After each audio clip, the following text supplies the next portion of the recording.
తెలంగాణ మిత్రులకు, తెలుగు రాష్ట్రాల్లో విదేశాల్లో ఉన్న తెలుగు కుటుంబానికి హ్యాపీ న్యూ ఇయర్. కొత్త సంవత్సరం. ఇప్పటికైనా ముఖ్యమంత్రి రేవంత్ రెడ్డి ఇచ్చిన మాట, ఆ వీడియో చూడండి. సమిట్ పెడదాం పరేడ్ గ్రౌండ్స్లో, లక్షల కోట్లు తీసుకొద్దాం, తెలంగాణని అభివృద్ధి చేద్దామని 5 సార్లు మాట్లాడారు. 5 సార్లు కలిసాం, కానీ 5 నిమిషాలు ఆయనకి టైం లేదు. కాళేశ్వరం 1,10,000 కోట్లు అవినీతి జరిగింది మెగా కృష్ణారెడ్డి ద్వారా, సిబిఐ ఎంక్వైరీ చేయిస్తాం, ఆయన్ని అరెస్ట్ చేయిస్తాం అన్న పెద్ద మనిషి ఇప్పుడు రాత్రుల పూట ఇంట్లోని, పగలేమో బాహ్యంగా కలుసుకుంటూ డీల్స్ చేసుకుంటున్నారు. ఏ డీల్సో నాకు తెలీదు. మీ కొరకు టైం లేదు ఆయనకి.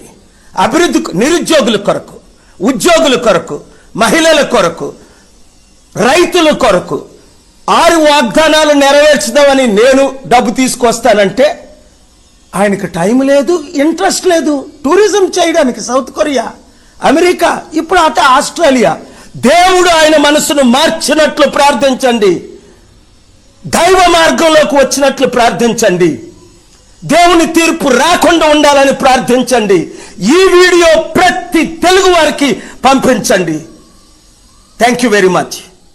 I am here sitting with the Honorable Chief Minister of Telangana State, capital city Hyderabad.